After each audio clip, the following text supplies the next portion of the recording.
One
beliaulah kita bisa duduk hari ini, di hari yang berbahagia ini.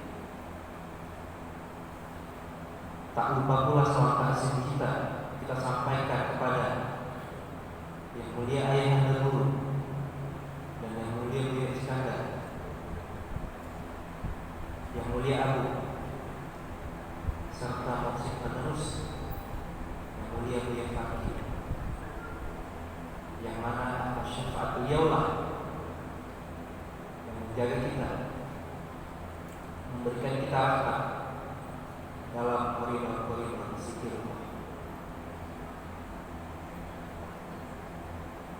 Yang saya hormati keluarga besar yang mulia Ayahanda Guru, yang saya hormati Bapak Dr. Andes Sorry Maon, dan yang saya hormati Bapak Dr. Andes Zulfi, yang mana sebentar lagi akan memberikan tausiah. Dan yang saya hormati serta saya sayangi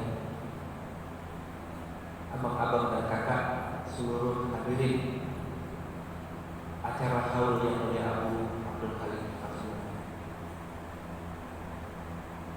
Tentu acara haul ini akan kami usahakan dilaksanakan rutin setiap tahun. Yang mana maksud dan tujuan acara haul ini yang paling utama adalah mengenang jasa-jasa mursyid kita terdahulu. Terlepas daripada mengenang jasa-jasa mursyid kita, tentu kita perlu juga agar kita tak lupa akan ajarannya. Maka tentu sama-sama kita ketahui yang menjadi ciri khas yang mulia Abu Syekh Abdul Halim Fazlun ini adalah penekanan pada penerapan akhlak.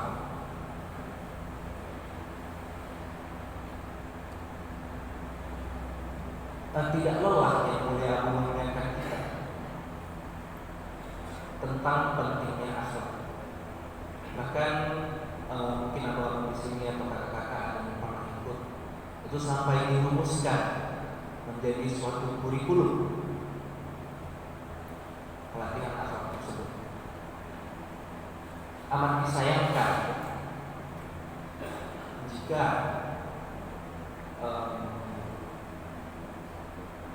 sepeninggalnya yang mulia Abu kita lupa akan pentingnya akhlak, akan pentingnya akhlak. Amat disayangkan jika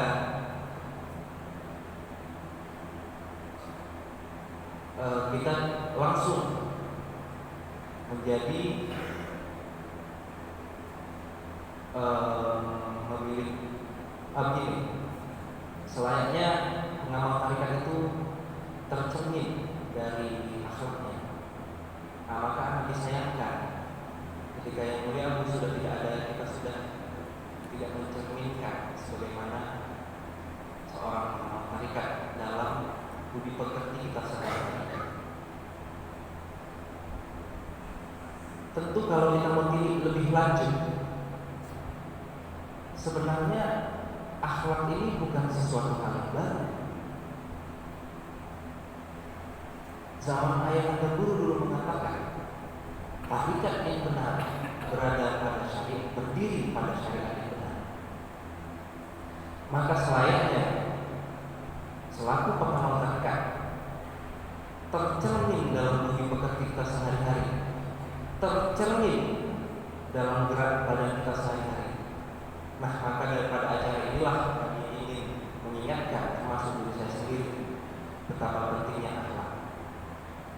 Jika kalau mau kita kaji lebih lanjut, ini mungkin abang-abang dan kakak-kakak yang sudah melaksanakan Sulut sudah tahu sih. Inti daripada lataif. Ini ada Bang Wahid, petugas penerangan Sulut. Inti daripada lataif yang 7 makam itu disingkirkan, itu sebenarnya adalah perbaikan akhlak. Itunya sebenarnya yang diajarkan oleh Yang Mulia Abu. Inti daripada lataif itu adalah perbaikan akhlak. Jadi sebenarnya yang dibuat oleh Yang Mulia Abu itu bukan sesuatu yang baru. Hanya saja Yang Mulia Abu membentuk dalam suatu kurikulum, membentuk dalam suatu rumusan yang pada saat itu dirasa perlu disampaikan kepada seluruh jemaah tarekat Naksabandiyah.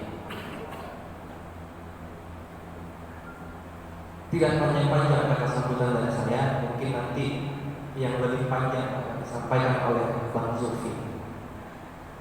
Berikutnya saya di sini mengucapkan terima kasih untuk abang-abang dan kakak-kakak yang sudah meluangkan waktunya untuk datang pada acara peringatan Haul Yang Mulia Abu.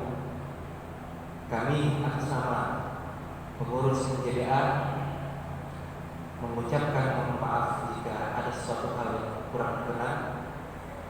Lebih dan kurang kami mohon maaf. Wabillahi taufiq wal hidayah. Assalamualaikum warahmatullahi wabarakatuh. Terima kasih Mas atas sambutan untuk semua sini.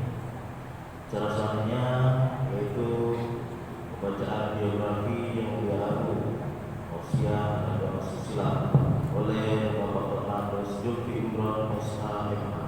Kepada Bapak Wakil Depan kami silakan. Bismillahirrahmanirrahim. Assalamualaikum warahmatullahi wabarakatuh. Alhamdulillah wa syukurillah wa la hawla wa la quwwata illa billah. Asyhadu an la ilaha illallah wahdahu la syarika lah wa asyhadu anna sayyidana Muhammadan abduhu wa rasuluhu la nabiyya ba'dah. Allahumma salli wa sallim ala sayyidina Muhammad wa ala alihi Muhammad. Pertama-tama marilah kita memanjatkan puji syukur kita kehadirat Allah Subhanahu wa taala yang telah melimpahkan rahmat, taufik dan hidayahnya kepada kita sehingga kita dapat hadir dan berhadir di surau bahagia ini dalam rangka haul keempat Yang Mulia Abu Khalid Fadlan. Salawat beriring salam kita hadiahkan kepada junjungan kita, yakni Nabi besar Muhammad sallallahu alaihi wasallam beserta keluarga, sahabat umatnya hingga yaumil qiyamah kelak. Salam takzim yang khalis mukhlisinnya kita hadiahkan kepada seluruh ahli silsilah tarekat Naksabandiyah, mulai daripada Rasulullah sallallahu alaihi wasallam hingga pada Yang Mulia Ayah Guru, Yang Mulia Buya Iskandar, Yang Mulia Abu Khalid Fadwani, Yang Mulia Buya Farki.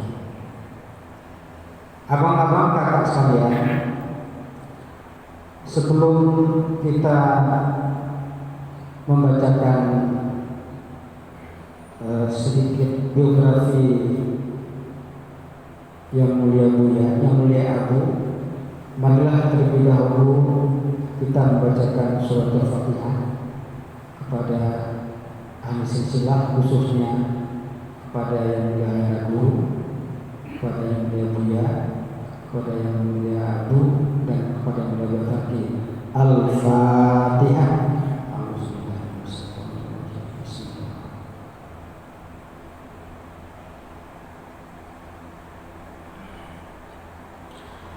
Baik abang-abang, kakak-kakak sekalian, jamaah haul yang rahimahumullah,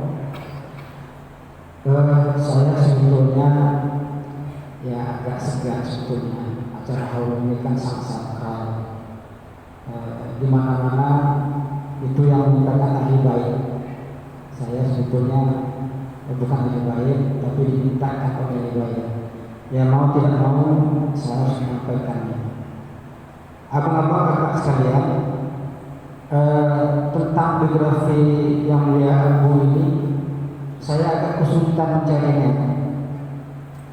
Ya, mulai dari beliau lahir saja, itu ada yang mengatakan beliau lahir tanggal 6 Juni 53, ada yang mengatakan 5 Juni 53. Jadi saya tidak berani menyampaikan secara tertulis.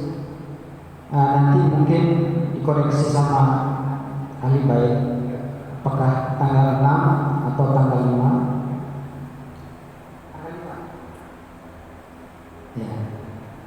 Ya. Tentu sebelum saya mulai, sangat hormat kami dengan seluruh ahli baik, sangat hormat kami dengan pengurus MJDA Sejami, sangat hormat kami dengan abang-abang senior yang berhadir di sini, abang-abang kakak juga yang menyempatkan hadir pada acara haul ini. Jadi benarlah yang mulia Abu itu lahir tanggal 5 Juni tahun 53. Beliau lahir di Bukit Tinggi, kemudian setelah di Bukit Tinggi masih kecil pindah ke Sumatera Utara. Itu data yang saya terima pindah ke Jalan Mahkamah, kemudian baru pindah ke Pancabudi. Data untuk beliau sekolah saya tidak dapat. Beliau sekolah SD di mana, SMP di mana. Cuma saya dengar beliau SMA di SMA 4. Ya.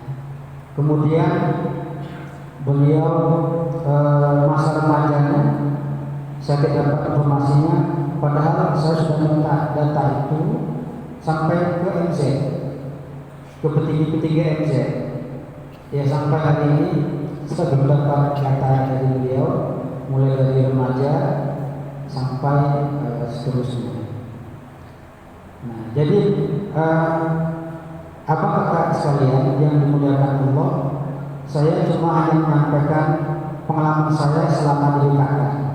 Mungkin itu yang bisa saya sampaikan. Selebihnya saya tidak ada pengetahuan untuk tentang biografi yang mulia Abu. Jadi minta maaf. Jadi setahu kami yang mulia Abu itu mulai menjabat Kastaf PKK itu setelah perpindahan antara yang mulia Buya dengan yang mulia Abu. Itu di akhir tahun 96. Jadi awalnya yang mulia Buya jadi Kastaf PKK, waktu itu saya sudah aktif juga membantu yang mulia Buya karena kami di BKS. Tahun 96 terjadi pergantian, yang mulia Buya pindah ke Unpad, yang mulia Abu pindah ke BKK. Itu di akhir 96. Beliau menjabat Kastaf BKK itu dari ketuanya ayah. Ketua BKK itu tahun sebelumnya masih ayah. Kemudian ayah berlindung 2001 digantikan dengan yang mulia Buya. Buya menjadi ketua BKK, Abu masih ketua staf BKK sampai 2005.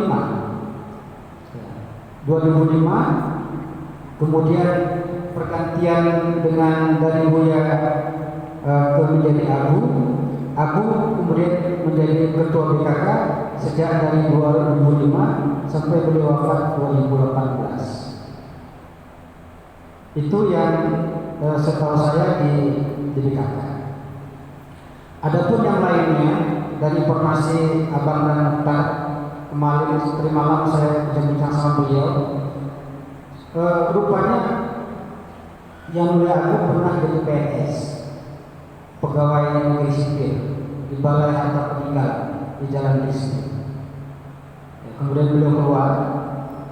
Kemudian rupanya beliau pernah juga bekerja di sebuah perusahaan di Jakarta seperti asuransi. Itu informasi dari Bang Mutar. Beliau pernah bekerja sebagai apa ya, di kantor asuransi. Itu yang informasi dari Bang Mutar, sarjana hukum, kadang yang mulia ayahanda guru di masa lalu. Nah, kemudian apalagi yang bisa saya dengar ketika peralihan dari Buya ke Yang Mulia Abu, ya tahun 2004, ya 2004 sekitar tanggal 24 November sama 25 November, ya kalau saya tidak silap, ya, tidak salah, Yang Mulia Buya memanggil Abu di ruangan rapat yayasan. Di mana itu? Kalau Bapak Abang Kakak saya sebelah sini, kami di PPK biasa rapat di ruang rapat yayasan. Sebelahnya ada ruangan. Disitulah Buya memanggil Yang Mulia Abu. Kami dapat tahu setelah 2 hari peristiwa itu terjadi, kami dikumpul oleh Yang Mulia Abu. Abu cerita 2 hari lalu Buya memanggil di ruang rapat yayasan. Buya menyampaikan pertama, waktu itu Buya memanggil Abu itu Haji Don. Kebiasaan panggilan Buya itu Bang Haji Don. Ya. Nah, apa kata Buya?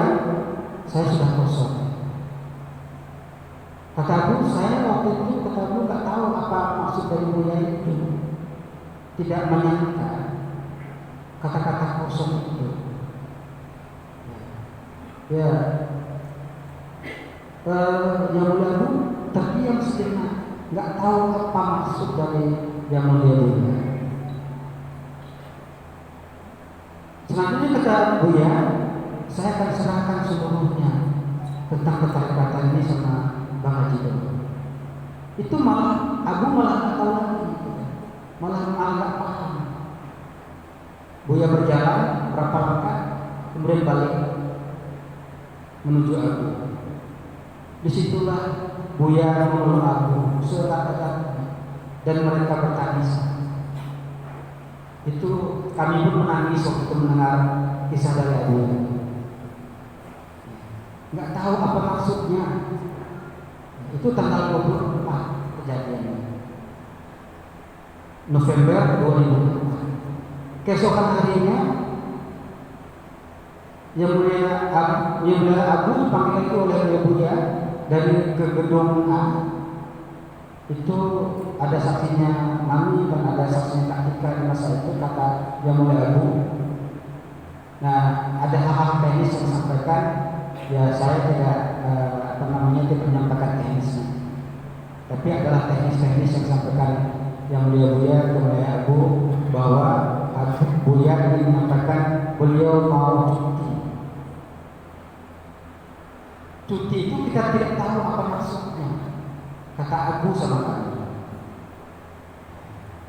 Itu 2 hari setelah peristiwa di ruang rapat yayasan di belakang ini. Nah, yang menurut kami waktu itu tidak ada apa-apa.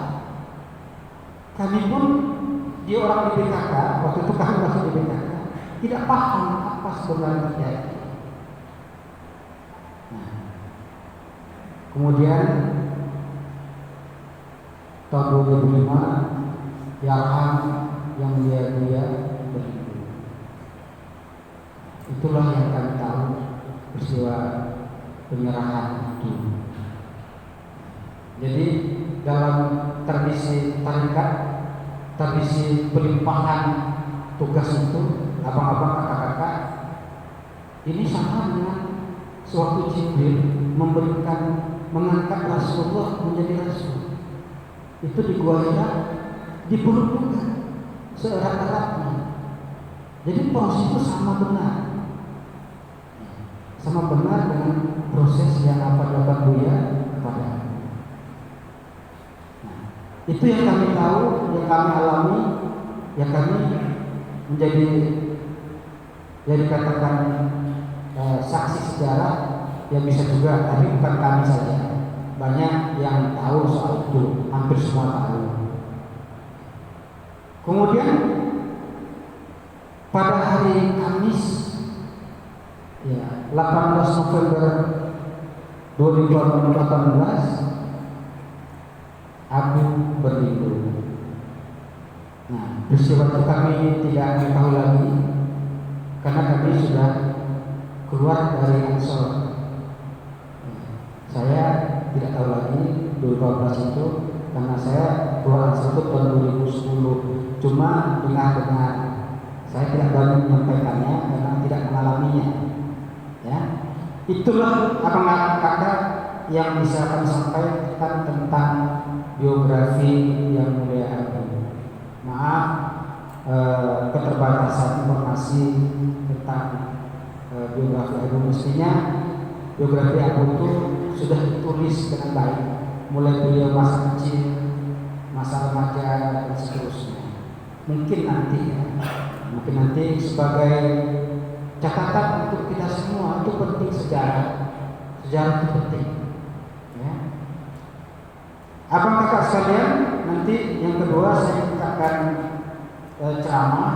Tentu akan saya menunjukkan apa yang dikatakan Abang Damas. Beliau fokus pada akhlak. Yang ketiga, nanti ada bacakan doa silsilah.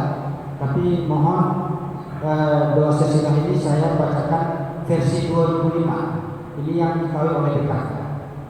Ya, ada versi 2018. Nah, ini nggak ada keterangannya. Ya, jadi saya membaca nanti doa itu yang versi 2005. Ini disahkan oleh BKK yang mulai Agus sendiri yang mengetahui waktu itu. Tapi yang terakhir ini 2018, saya tidak tahu siapa yang membuat ini. Ya, jadi izin saya membacakan doa nanti, doa silsilah yang versi 2005. Baik abang-abang, kakak-kakak, jamaah haul yang dimuliakan Allah. Ketika kita bicara haul, secara etimologi haul itu adalah 1 tahun. Artinya 1 tahun. Jadi kalau secara istilah, haul itu adalah memperingati wafatnya seseorang dalam 1 tahun. Jadi tahun ke tahun kita memperingati haul. Apa yang dikatakan di Abang Damas, insya Allah setiap tahun nanti akan kita laksanakan haul yang momentum. Dan ini bagus. Nah, abang kakak sekalian, apa yang kita bisa ambil hikmah haul ini? Apa yang kita ambil hikmah? Apa manfaatnya? Pertama, bagi yang meninggal itu mendapat doa. Kalau ada 1000 jamaah yang hadir, 1000 yang mendoakan, insya Allah ya ada yang doanya makbul. Alhamdulillah. Nah, yang kedua adalah kita mengenal jasa-jasanya dan meladani apa yang dilakukannya. Nanti kita bahas ya tentang mulia Abu, apa jasa beliau sesuai dengan saran Bang Damas tentang 7 nilai yayasan. Yang ketiga adalah terjadi silaturahmi antar kita. Abang-abang kalau dulu di masa ayah datang seluruh Indonesia, terjadilah silaturahmi.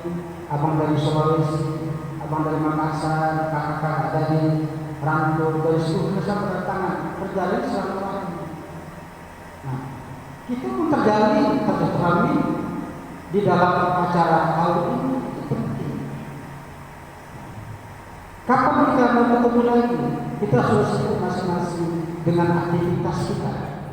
Hal inilah ya kita berdayakan sehebat-hebatnya, sekuat-kuatnya untuk rangka menjalin silaturahmi antar kita dan antar pengurus, antar semuanya. Jadi sangat penting sebetulnya kegiatannya selalu dihidupkan. Ya, abang kakak sekalian yang dimuliakan Allah, kami ada mencatat di masa Abu itu karya beliau yang sangat terkenal tentang 7 nilai dasar yayasan. Pertanyaannya adalah, apa yang menyebabkan beliau menghidupkan 7 nilai dasar yayasan itu di yayasan Tarekat Ayahanda ini? Tentu ada latar belakangnya. Kalau Al-Quran ayat itu turun, ada sebab musababnya, disebut dengan asbabun nuzul. Kalau hadis turun, ada sebabnya, musababnya, disebut dengan asbabul wurud. Jadi 7 nilai dasar yayasan ini juga ada sebabnya turun. Kebetulan di awal-awal 7 nilai dasar yayasan ini, ya kami selalu diajak beliau berdiskusi untuk melahirkan 7 nilai dasar yayasan ini. Nah, rupanya setelah beliau mengevaluasi seluruh surau di Indonesia, mulai dari berbagai tempat, ke Sulawesi beliau, ke Kalimantan beliau, banyak terjadi problem, masalah-masalah yang sifatnya sangat sepele. Ada yang betul-betul yang ingin dihormati berlebihan, ada yang pengurus sama pengurus saling mengambil pengaruh kepada jemaah, ada yang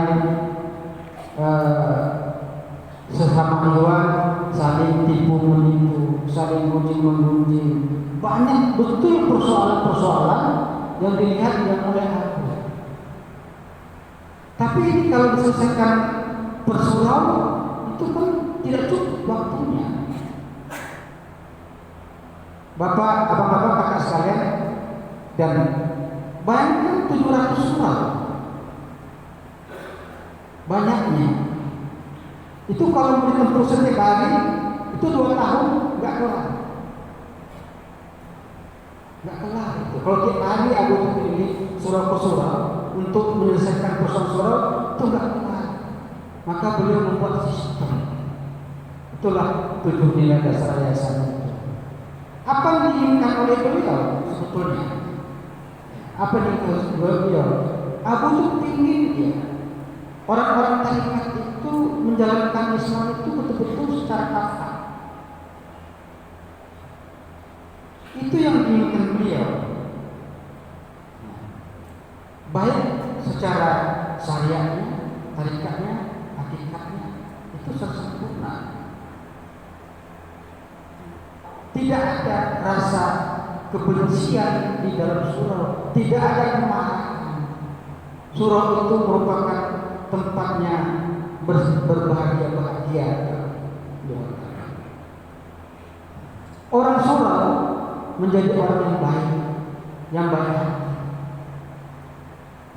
Hampir seluruh permasalahan yang diselesaikan di berbagai tempat itu masalah persoalan kerendahan hati saja.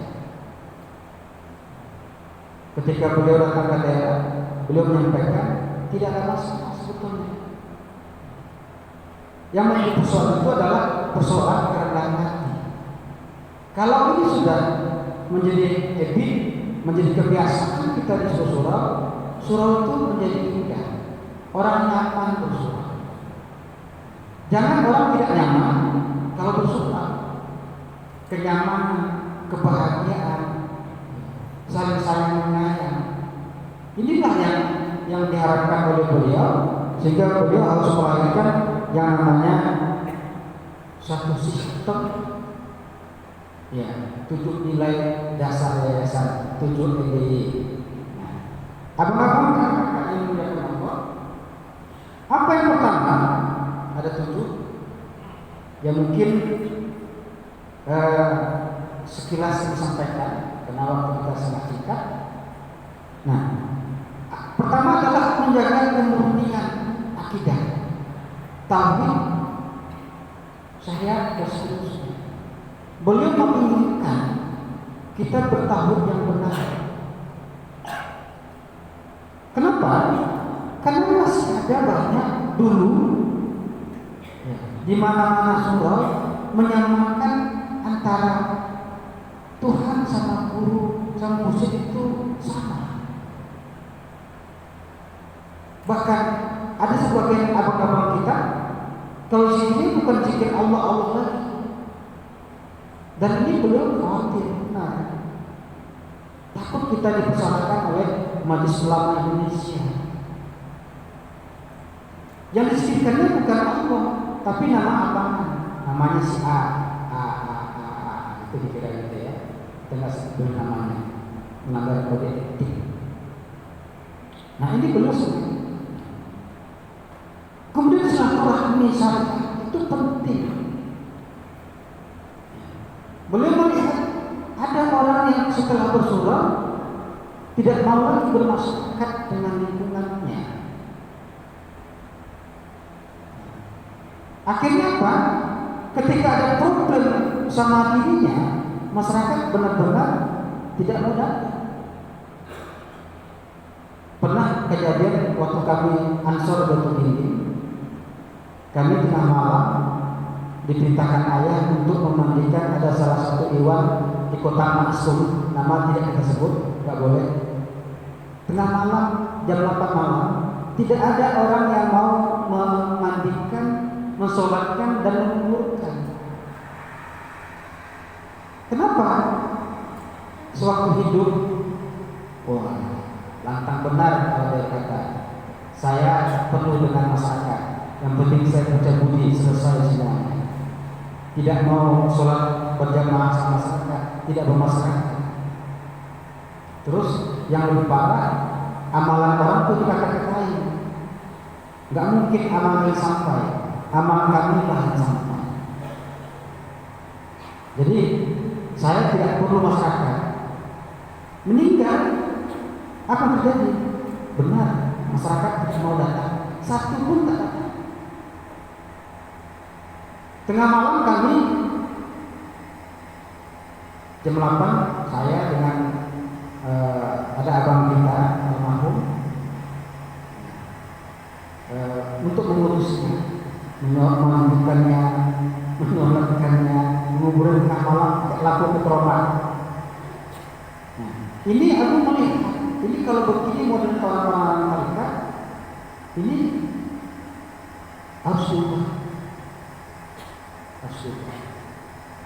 Artinya, abang-abang, antara syariat, tarikat, bermasyarakat itu seimbang. Kalaupun kita tidak bisa bermasyarakat, jangan berkata-kata yang membuat masyarakat jadi marah sama kita. Dibagilah waktunya. Umpamanya waktu itu kan semuanya orang rata-rata ke surau, bagi waktunya. Satu hari di kampung kita ikut wirid, ya. Satu hari kita ikut wirid di surau, besok di kampung lagi, supaya ada keseimbangan. Inilah aku yang meningkat itu ada keseimbangan antara tarikat dan syariat.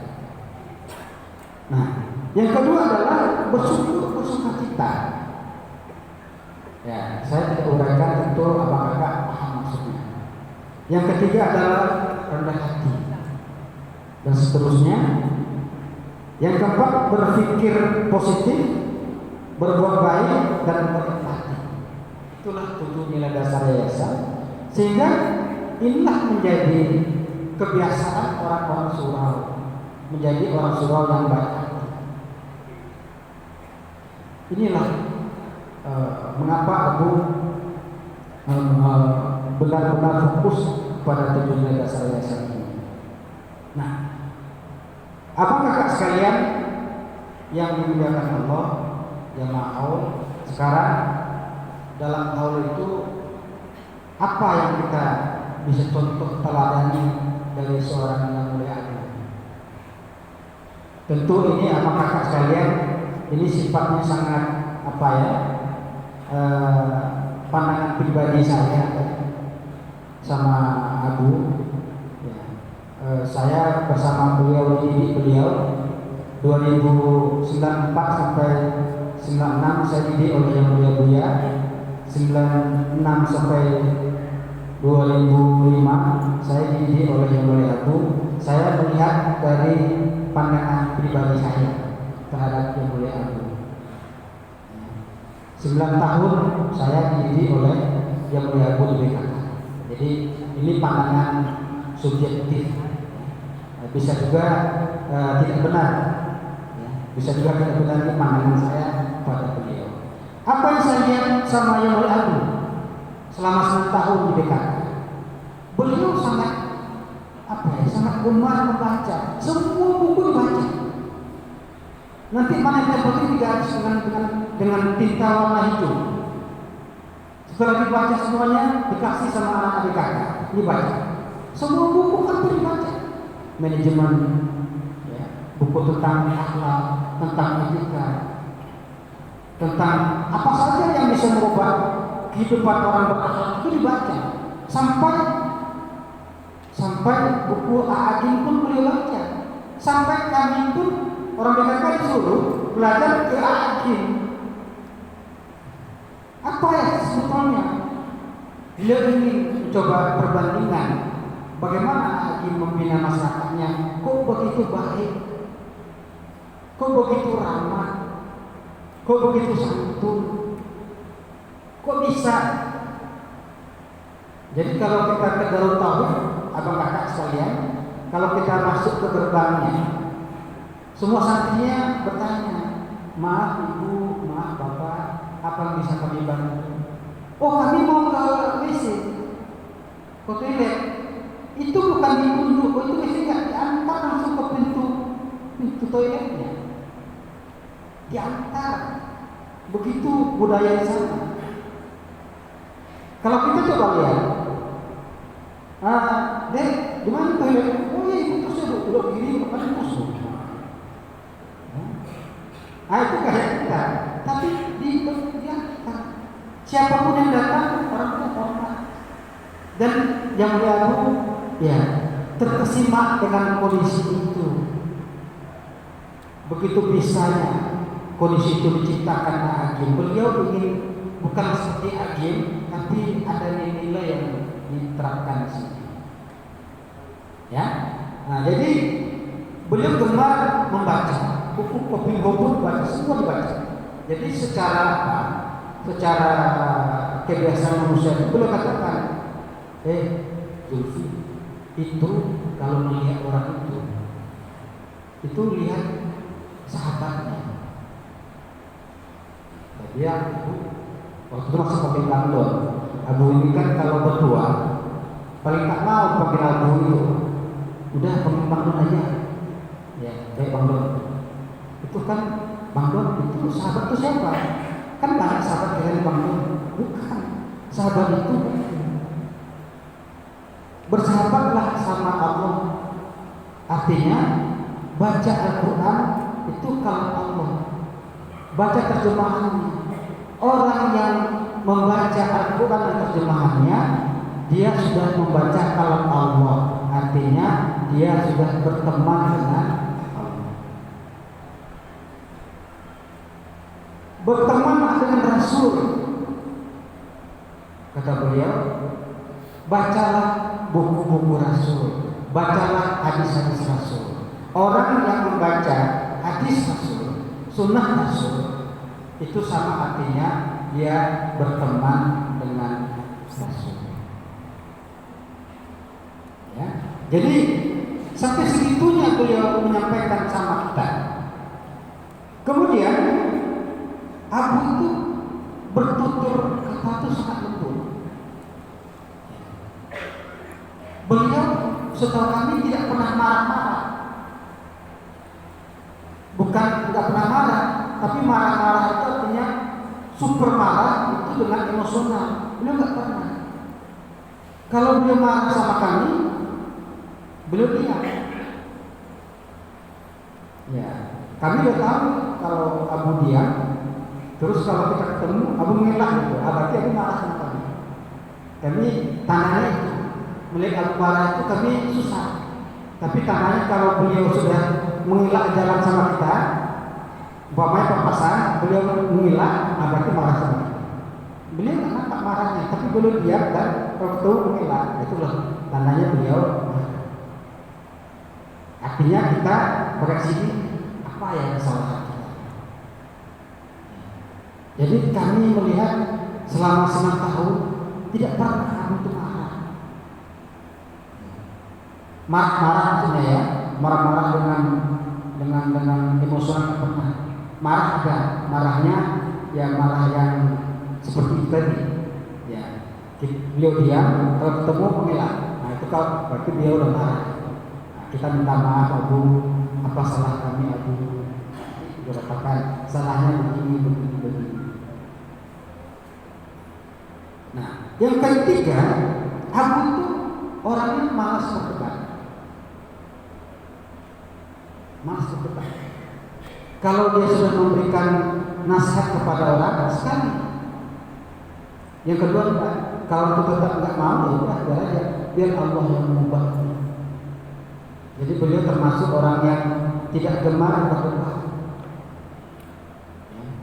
Dan di dalam agama pun kita memang agak dianjurkan untuk menghindari perdebatan. Diskusi boleh. Kalau diskusi kami sama Abu, kami bisa diskusi sampai 2-3 jam sama beliau, itu bertolak belakang. Beliau berpendapat ke timur, saya berpendapat biasa kalau kita diskusi, tapi berdebat. Ya. Nah, yang ketiga, beliau itu sangat empati.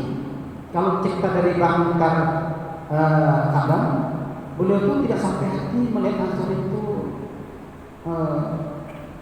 ya dalam keadaan kurang enak. Umpamanya Ansor dimarahi, beliau sampai nggak keluar kamar karena nggak sampai hati nggak Ansor dimarahi. Itu cerita dari Bang semalam. Beliau sangat empati sama Ansor dan suka berteman sama Ansor. Sampai ke Parapat, sampai ke Bersagi, itu Ansor dibawa naik Vespa. Kawannya Ansor sangat empati, sangat membantu Ansor. Ini cerita dari Bang Muhtar saya semalam. Karena Bang Muhtar saya nggak dapat bahan ini. Tolong ceritakan apalah kisah Bang Muhtar sama aku. Wah, itu sangat empati, sangat baik, sangat empati. Nah, kalau baik saya tahu betapa banyak abang-abang kita itu yang dinaikkan umroh dan haji itu di masa aku. Betapa banyak itu. Yang kedua, Abu itu tidak memancarkan mata dengan kemarahan. Kalau beliau datang ke daerah, jamaah itu betul-betul nampak matanya, mata rindu dengan seorang rasul. Itu yang kami lihat sewaktu Abu tahun 94 ke Palu, Sulawesi Tengah. Saya masih di sana waktu itu. Orang itu matanya berbinar-binar kalau melihat Abu itu, saking Abu itu betul-betul memancarkan wajah yang mengenakan, ya, wajah Abu. Itu yang kami tahu. Dan yang terakhir adalah yang kami lihat Abu itu hobi menyanyi dan suaranya sangat merdu. Saya pernah ada menyimpan kaset Abu tentang lagu Ayah. Kalau saya rindu dengan Ayah, saya putar lagu Ayah itu yang dibawa lagu, entahkan saya nangis sendiri. Ini bagi yang beri Ayah ya ngomongnya. Kalau saya rindu sama Ayah, saya putar lagu Bang Haji Don tentang Ayah. Kadang-kadang saya ikut nangis juga dengar karena rindunya sama Ayah. Nah, apa kata sekalian? Itulah mungkin yang bisa kami alami dengan beliau. Kalau yang di atas 94 sebelumnya, ya kami mohon izin nggak ada pengalaman karena kami ini mulai tahun 94. Jadi sebelumnya itu nggak tahu tentang bagaimana peristiwa Abu dan seterusnya. Itulah mungkin yang bisa kami sampaikan. Mohon izin sekali lagi, tidak lengkap memang, tidak cukup memang, ya. Tapi itulah adanya. Mohon maaf segala kekurangan. Assalamualaikum warahmatullahi wabarakatuh. Waalaikumsalam.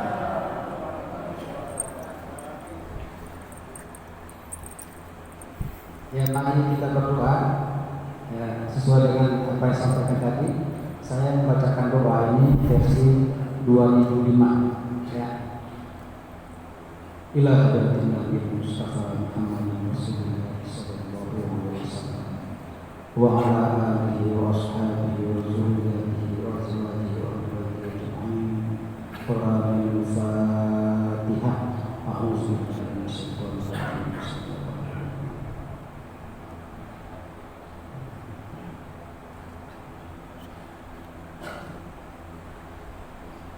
Summa ila rohi ahli silsilah tariqah muslimin wa ila rasulullah wa ila nabiyihi wa ila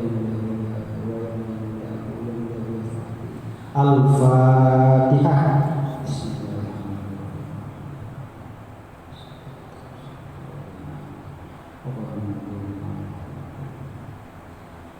A'udzu billahi minasyaitonir rajim. Bismillahirrahmanirrahim. Allahumma ja'al salatan hadiatan bariyatan wa rahmatan minka najilatan minkum ma'alamuha ila haratin Nabi sallallahu alaihi wasallam. Allahumma a'udhu silatal fadilah wa syarrata wa barakatuh wa barakatuh wa Allahumma asinna ala man qara'na wa zakinna ala man qara'na salatan ya qawasana ila Rasulillah sallallahu alaihi wasallam wa ila arwahi sayyidina Abi Bakr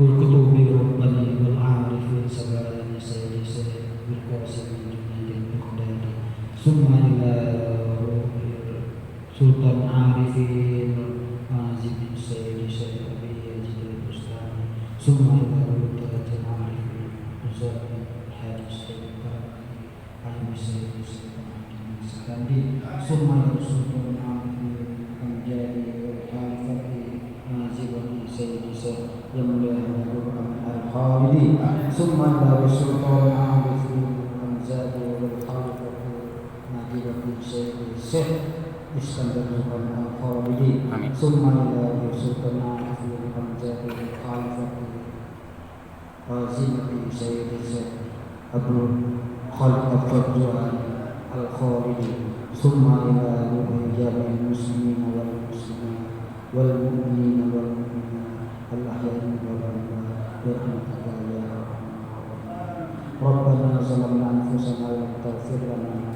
wa tarhamna lanakunanna minal khasirin. Rabbana hab lana min azwajina wa dhurriyyatina Rabbana atina fid dunya hasanah wa fil akhirati hasanah wa qina adzaban nar. Walhamdulillahi rabbil alamin. Taqabbalallahu minkum.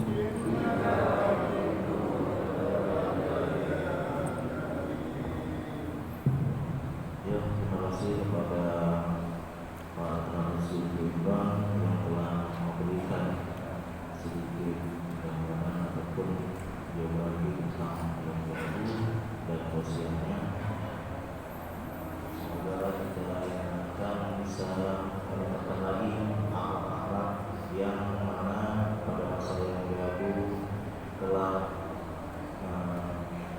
dilaksanakan dan telah dibuat sepenuhnya pelatihan untuk memperbaiki akhlak. Jadi ditutup dengan doa oleh Bendron, maka terakhir juga acara kita pada hari ini. Saya sebagai pembawa acara mohon maaf apabila ada kata-kata saya yang salah. Mohon maaf kiranya saya maafkan dan kepada Allah saya mengampuni. Dan saya akhiri dengan wabillahi taufiq wal hidayah. Assalamualaikum warahmatullahi wabarakatuh. Dan informasi kepada masyarakat, bahwasanya kita lagi kakak-kakak, ibu-ibu, lokasi meja makannya di depan surau wanita. Nah, kepada abang, bapak-bapak, lokasi meja makannya di surau laki-laki di sebelah pos security. Oke, terima kasih. Assalamualaikum warahmatullahi wabarakatuh. Allahumma shalli ala sayyidina Muhammad. Allahumma shalli ala sayyidina Maulana Muhammad. Allahumma shalli ala sayyidina wa nabiyina wa habibina wa sayyidina wa sayyidina wa maulana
Dek, masa kami nggak masuk deh? Ah, nggak jadi lah.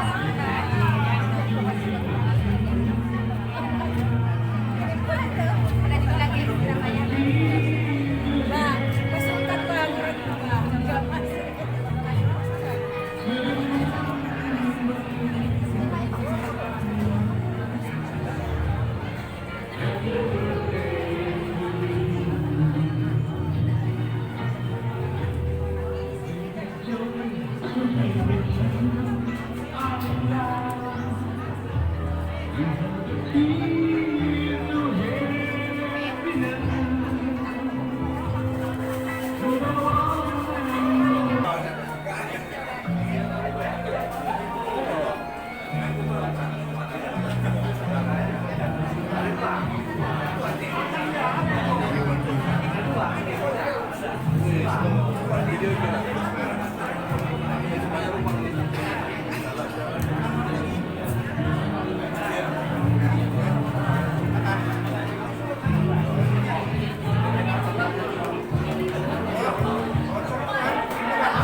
Pak, makan apa?